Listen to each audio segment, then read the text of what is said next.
Hey there, Nintendo. Hello, I like money. The people want to know, why'd you price the Switch so high? Money! Being a gamer today is rough, buddy. Who would have guessed in the year of our Lord 2025 that Nintendo would release the Xbox One 2? This is something else. And it's only gonna cost you a month's rent to get the console, games not included. What a steal. Nintendo is after your wallet this time around, and they aren't being shy about it. They want them Benjamins, and they're not gonna stop till they get them. You're telling me that this Dollar General Steam Deck is gonna run me $450? Sorry, Nintendo, I think my handheld is in another castle. Oh, yeah! That's what I'm talking about! Let's be honest, are Nintendo's exclusives good enough to justify a $450 price tag on top of the $80 games? You can get the Steam Palm Palace for $50 cheaper and play every game that has ever existed ever, especially if you're riding shotgun with Captain Jack. Pirate. YouTube, I do not support piracy in any way. Piracy bad, do not do it. Honestly, the entire industry is a dumpster fire right now. Well, for gamers especially. Between PlayStation's prices going up and their exclusives not hitting quite as hard as they used to, This is the worst! to Xbox not having any noteworthy exclusives that aren't 15 years old or remasters. What do you want? Can't you see I'm in the middle of an investigation? The Switch 2 is just another strawberry on top of the diarrhea shake. Just a few days back, I asked my nephew if he was going to try and get his mom to buy him one, and he told me, and I quote, "No, it is a scam." Correct! When you even have kids putting down your console, you have a problem. And it's just a shame because they did so good with the original Switch. It was a quality product that respected your wallet. I think most people would eat the cost of the console even though it's high, but we draw the line at $80 games. I don't care what you say about inflation or tariffs. This is just pure greed. Also, you want a tutorial on how to use the console? That'll be $10, please. And for a limited lifetime only, we'll even throw in a camera from 2005 for $50. And while we're at it, why don't you just upgrade your old Switch games like Super Mario Jamboree for another $80? We accept debit, credit, and indentured servitude. I've said it before, and I'll say it again. Vote with your wallet. Don't let these corpos bully you. Okay, so the pricing sucks, but what about the console itself?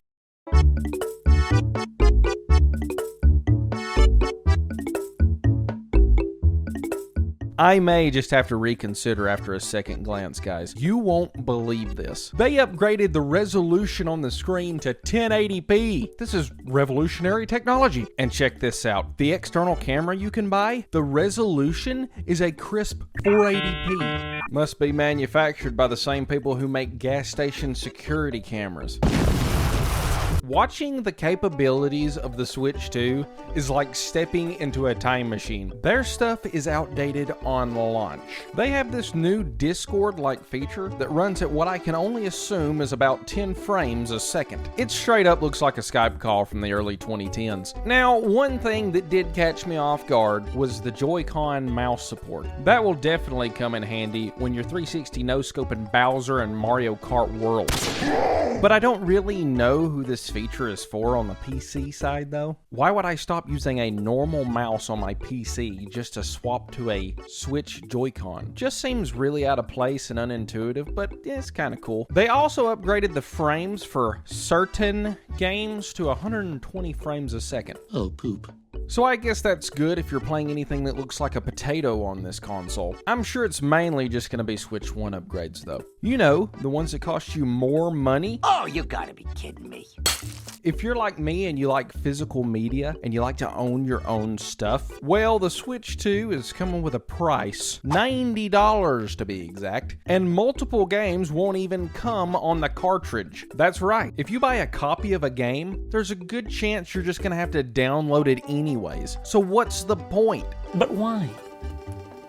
Why would you do that? Why would you do any of that? That's like crapping your pants and changing your shirt. For $90, you get a plastic license of a game. And if you haven't figured it out already, they're trying to make physical media irrelevant. I may be wrong, but it sure does look like they want you to ditch the cartridge and hop on the digital train. Nintendo, as old school as they are, was the last company I was expecting to push this right out of the gate. I'm getting some Xbox One vibes here, and I'm not a fan of it. If I can't let my little nephew borrow a copy just so he can bring it back to me covered in syrup and not working, I don't want it. The magic of being able to not only take a game with you anywhere, but also just save storage on your hard drive is super important. It's not just a right, it's a bastion of freedom. But enough about the console. What about the games themselves? This is about one of the only things I like about Nintendo. They always seem to have some certified bangers. The games that did put a twinkle in my eye was few and far between, but they did have some juicy exclusives. That's good. Mario Kart World is just the kids' version of Forza Horizon with turtle shells and stars sprinkled in. And instead of being a bland wasteland, you actually have some cool looking zones to race and explore. Too bad you'll have to sell a vital organ just to be able to play it. Oh, God, you're gonna steal my kidney and sell it?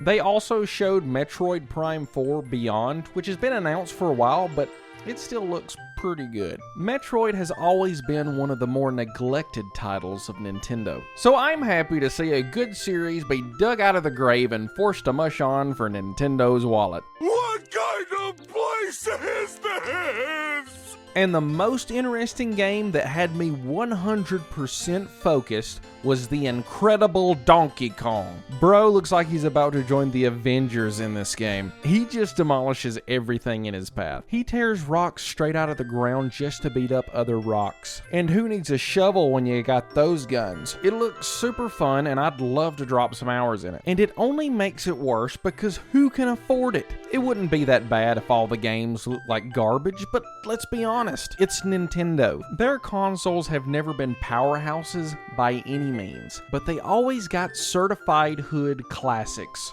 And more than likely, these bad boys won't be any exception. These were the only titles, though, that made me even consider borrowing a Switch 2. The rest of the games were just your average cookie-cutter Nintendo stuff. And they made a wheelchair basketball game? I mean, you walk in that door on your two legs all fat and cocky and looking at me in my chair.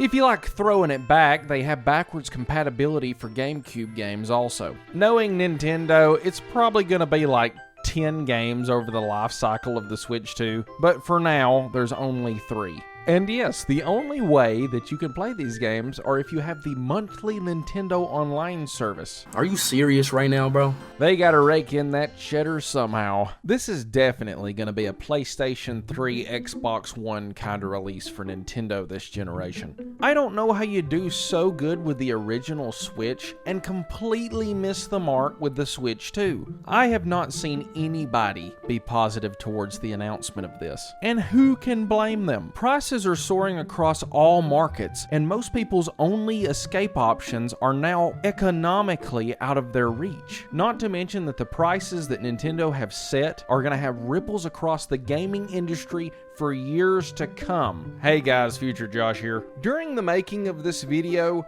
Xbox has decided to up their prices. So yeah, those ripples I was talking about, looks like we're seeing a bunch of those straight out the gate. If I had to be a betting man, I'm probably going to put my money on Sony following suit right behind them. But, you know, we'll have to just see. But yeah, you guys can thank Nintendo for that. And to think that we were worried about GTA 6 hiking prices. If you're going to have any takeaways from this video, let it be this. Don't give Nintendo a dime.